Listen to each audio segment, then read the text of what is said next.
Selamat pagi dan shalom. Senang bisa berjumpa lagi dengan Bapak dan Saudara. Mari sebelum kita bersama membaca, merenungkan sebagian dari isi Alkitab, kita berdoa terlebih dahulu. Mari kita berdoa. Terima kasih Tuhan untuk kesempatan yang Kau berikan di tengah berbagai macam kesibukan kami, di tengah berbagai macam pilihan kegiatan. Kami boleh bersama belajar, merenungkan, terlebih nantinya Kau mampukan untuk melaksanakan sabdamu dalam kehidupan kami sehari-hari. Tuhan, inilah kami dalam segenap keberadaan kami. Kami berdoa kiranya Engkau yang memampukan kami sehingga dapat hidup seturut dengan kehendak. Dan nama Bapa dan Putra dan Roh Kudus. Amin.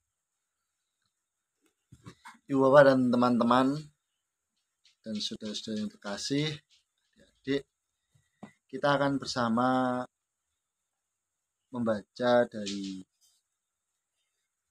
Korintus 1 Korintus 1, surat Paulus yang pertama pada jemaat di Korintus, pasal yang pertama ayat 18 sampai yang ke 31. LAI memberi judul Hikmat Allah dan Hikmat Manusia. Sebab pemberitaan tentang salib memang adalah kebodohan bagi mereka yang akan binasa. Tetapi bagi kita yang diselamatkan, pemberitaan itu adalah kekuatan Allah. Karena ada tertulis, Aku akan membinasakan hikmat orang-orang berhikmat dan kearifan orang-orang bijak akan kulenyapkan. Di manakah orang yang berhikmat? Di manakah ahli Taurat? Di manakah pembantah dari dunia ini? Bukankah Allah telah membuat hikmat di dunia ini menjadi kebodohan? Oleh karena dunia dalam hikmat Allah tidak mengenal Allah oleh hikmatnya, maka Allah berkenan menyelamatkan mereka yang percaya oleh kebodohan pemberitaan Injil. Orang-orang Yahudi menghendaki tanda dan orang-orang Yunani mencari hikmat. Tetapi kami memberitakan di Kristus yang disalibkan. Untuk orang-orang Yahudi suatu batu sandungan, dan untuk orang bukan Yahudi suatu kebodohan. Tetapi untuk mereka yang dipanggil, baik orang Yahudi maupun orang bukan Yahudi, Kristus adalah kekuatan Allah dan hikmat Allah. Sebab yang bodoh dari Allah lebih besar hikmatnya daripada manusia, dan yang lemah dari Allah lebih kuat daripada manusia. Ingat saja, saudara-saudara, bagaimana keadaan kamu ketika kamu dipanggil. Menurut ukuran manusia, tidak banyak orang yang bijak, tidak banyak orang yang berpengaruh, tidak banyak orang yang terpandang.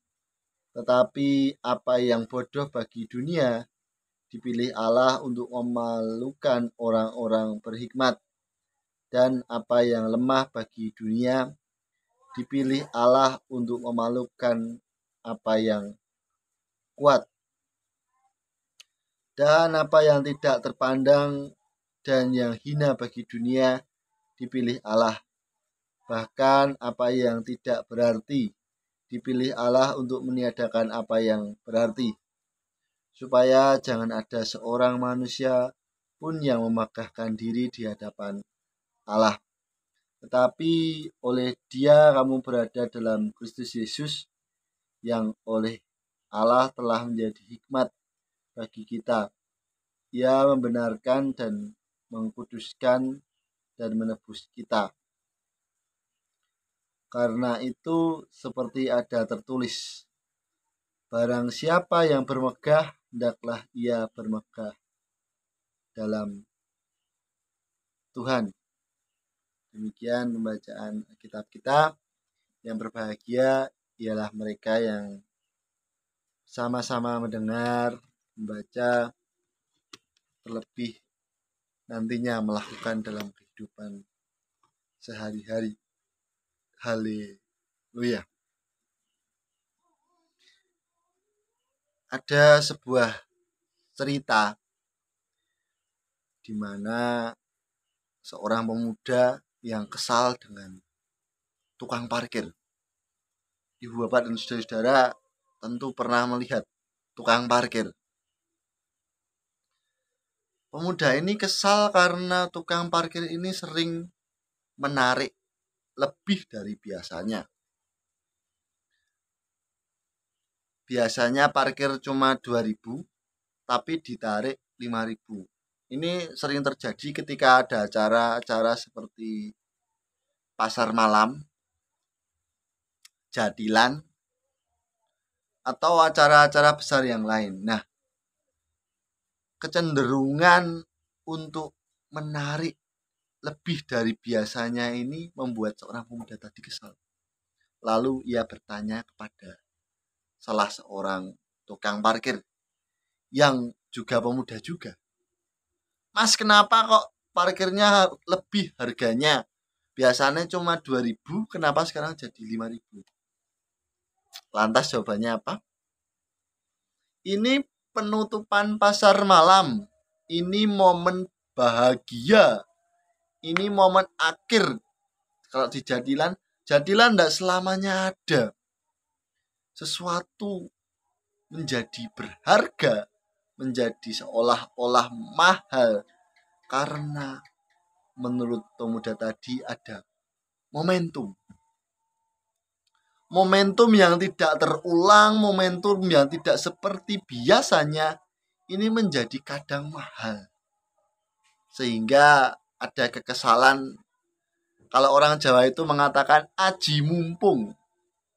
Mumpung cerak, mumpung isih ono. Bahkan dalam sebuah lagu, mumpung padang rembulan. Mumpung masih ada banyak kesempatan. Nah, ini menunjukkan betapa kebahagiaan, sebuah momen bahagia itu kadang menjadi mahal. Bahkan dalam lingkup parkir ada orang yang mencari untung di parkiran tersebut.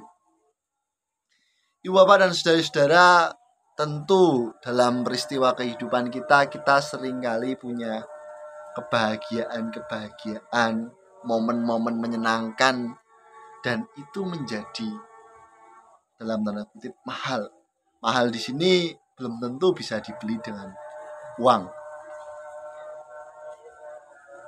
Saya juga memiliki momen-momen penting dalam kehidupan yang seolah-olah tidak bisa diulang. Misalnya, dulu ketika saya STM, saya pernah bertanya pada seorang pembawa acara, dan pertanyaan saya benar diapresiasi uang 200.000. Setelah acara itu selesai, saya kembali bersama teman-teman dan kami bersama-sama makan di kantin. Dengan uang 200.000 saya bisa membelikan teman-teman saya makanan. Itu waktu saya SMA. Tapi ketika saya sudah sekarang, mungkin dengan uang berapapun tidak akan bisa mengumpulkan teman-teman saya untuk makan bersama soto di kantin sekolah. Ini bukti bahwa bahagia menjadi momentum yang kadang tidak bisa terulang. Saya yakin ibu bapak dan saudara-saudara punya momen-momen kebahagiaan tersendiri yang mungkin tidak bisa terulang. Bacaan kita tadi juga menunjukkan bagaimana jemaat di Korintus punya anggapan masing-masing mengenai kebahagiaan, mengenai Kristus. Ada yang menganggap ketika sudah mengikut Kristus itu sesuatu yang bodoh karena tidak sejalan dengan dunia. Ada perpecahan di antara jemaat, di mana orang Yahudi punya anggapan demikian, orang Yunani punya anggapan demikian, orang ini punya anggapan demikian, dan itu saling bertentangan. Kalau kita bisa membaca dalam fenomena sekarang, ini menjadi bukti bahwa kebahagiaan itu sesuatu yang beragam, sesuatu yang satu orang dengan yang lain itu tidak sama. Mari kita perhatikan pada ayat yang ke-18. Sebab pemberitaan tentang salib memang adalah kebodohan bagi mereka yang akan binasa. Tetapi bagi kita yang diselamatkan, pemberitaan itu adalah kekuatan Allah. Ketika membaca ini, saya mengasumsikan bahwa hikmat terus pemberitaan ini adalah tentang Kristus, di mana jemaat Korintus tahu, mendapat pemberitaan, kabar sukacita tentang siapa itu Yesus dan karya-karyanya. Akan tetapi dianggap bodoh oleh orang di sekitarnya. Dan saya juga merasakan ini ada nada-nada yang dimana sebenarnya ada kebahagiaan dalam diri ketika menerima kabar sukacita itu, tapi tidak berani karena ada anggapan di luar sana. Nanti kalau dikira seperti ini dianggap bodoh.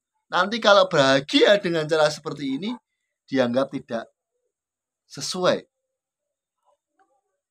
Nah, ini menunjukkan adanya berbagai macam pandangan mengenai hikmat dan kebahagiaan. Ibu bapak dan saudara-saudara, hikmat Allah dan hikmat manusia menjadi salah satu judul perikop surat Paulus yang pertama kepada jemaat di Korintus. Surat ini menarik karena dikirimkan dalam kondisi jemaat mengalami perpecahan, di mana ada berbagai macam pandangan. Tentu ini menjadi sesuatu yang wajar. Ada banyak pandangan mengenai kebahagiaan hidup. Ada banyak pandangan mengenai hikmat dalam menjalani kehidupan. Kita bisa membacanya dalam ayat yang ke-22. Orang-orang Yahudi menghendaki tanda, dan orang-orang Yunani mencari hikmat. Seolah-olah ada standar tertentu ketika bahagia, ketika berhikmat. Ini harus sesuai dengan apa yang dicari. Bukankah hal seperti ini juga kita alami dalam kehidupan kita? Ketika hendak bahagia, ada syarat-syarat tertentu yang diajukan. Saya harus sudah punya ini, punya itu, supaya bisa bahagia. Saya harus mencapai ini, mencapai itu, baru saya akan bahagia. Lalu pertanyaannya, apa setelah mencapai ini, mencapai itu, memiliki ini, memiliki itu, kita bisa merasakan kebahagiaan? Tetapi juga tidak jarang ada orang yang mungkin kita kadang malah kasihan, tetapi sebenarnya dia lebih bahagia dari kita. Ibu bapak dan saudara-saudara, kebahagiaan tidak bisa diukur dengan apa yang kita bisa lihat. Kebahagiaan tidak bisa direbut dengan apa yang sebenarnya tampak, kecuali kebahagiaannya ada pada hal-hal yang dimiliki. Akan tetapi ketika bahagia itu adalah ada dalam diri sendiri, tentu itu menjadi sumber yang memancar. Kebahagiaan menjadi sebuah pengharapan, di mana bahagia ini bukan menurut siapa, karena apa, tapi karena rasa cukup. Ada kecukupan, saya sudah merasa bahagia dengan yang saya punya.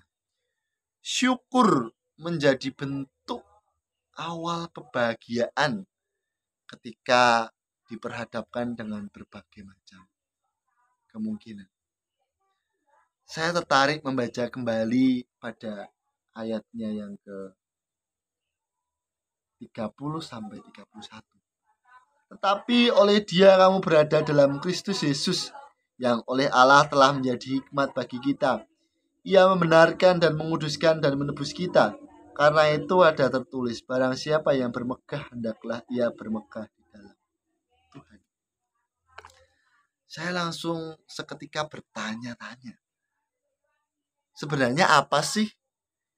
Kenapa sih Paulus menulis seperti ini?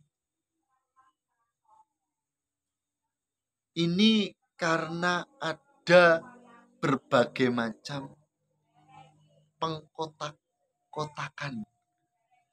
Golongan ini merasa paling dominan, golongan ini merasa paling lebih baik lagi. Sehingga muncul dalam perikop sebelumnya dijelaskan yang dinamakan perpecahan jemaat. Ada dominasi pengkotak-kotakan. Akan tetapi yang disampaikan oleh Rasul Paulus, barang siapa yang bermegah, hendaklah ia bermegah dalam Tuhan, bukan dalam pengkotak-kotakan, dominasi, stigmatisasi. Ibu bapak dan saudara-saudara, setiap kita bisa mendefinisikan bahagia kita masing-masing. Akan tetapi ketika sumber bahagia adalah dari hikmat Tuhan itu sendiri, kita akan bisa selalu merasakan cukup dalam kehidupan kita. Amin. Saat teduh bagi kita.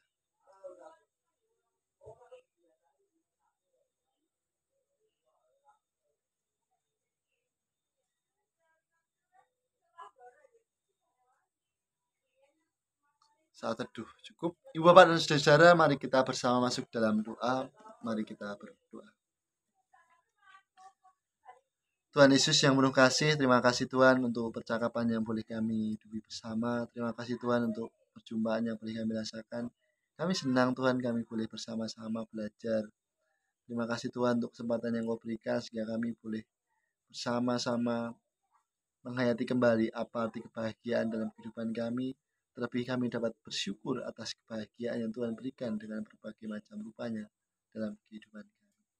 Tuhan, di tengah sukacita kami berdoa untuk saudara-saudara kami, orang tua kami, anak-anak kami yang dalam keadaan sakit. Dan Tuhan yang memberkati, Tuhan yang menemani sehingga dalam kondisi yang sakit, saudara-saudara kami, anak-anak kami, teman-teman kami ini tetap dapat berpengharapan akan kesembuhan yang daripada-Mu. Tuhan berkati keluarga yang mendampingi sehingga dapat mendampingi dan menemani saudara kami yang sakit ini dengan baik Tuhan. Tuhan, kami juga berdoa untuk setiap apa yang kami perjuangkan dalam kehidupan kami. Kami berdoa untuk setiap orang yang kami jumpai setiap harinya. Kami berdoa untuk keluarga kami. Kami berdoa untuk pekerjaan, mereka yang membutuhkan pekerjaan, rezeki untuk mereka yang mencari rezeki. Dalam anak-anak kami belajar, kiranya Tuhan memberkati, berikanlah kesemangatan, semangat, sukacita, sehingga kesempatan belajar dipakai untuk memuliakan nama Tuhan. Tuhan, kami hidup bersama sebagai jemaat, kiranya Tuhan memampukan kami untuk dapat sama-sama belajar, menghidupi semangat hidup berkomunitas dengan baik. Mampukan kami untuk berkontribusi dalam kehidupan kami berbangsa dan bernegara, sehingga kami dapat hidup seturut dengan kehendak Tuhan. Tuhan, Engkau yang mengenali kami melebihi diri kami sendiri. Kiranya Engkau yang memberkati kami Tuhan dalam setiap langkah kehidupan kami, sehingga kami dimampukan untuk berbahagia, hidup seturut dengan kehendak Tuhan. Terima kasih Tuhan Yesus. Haleluya. Amin.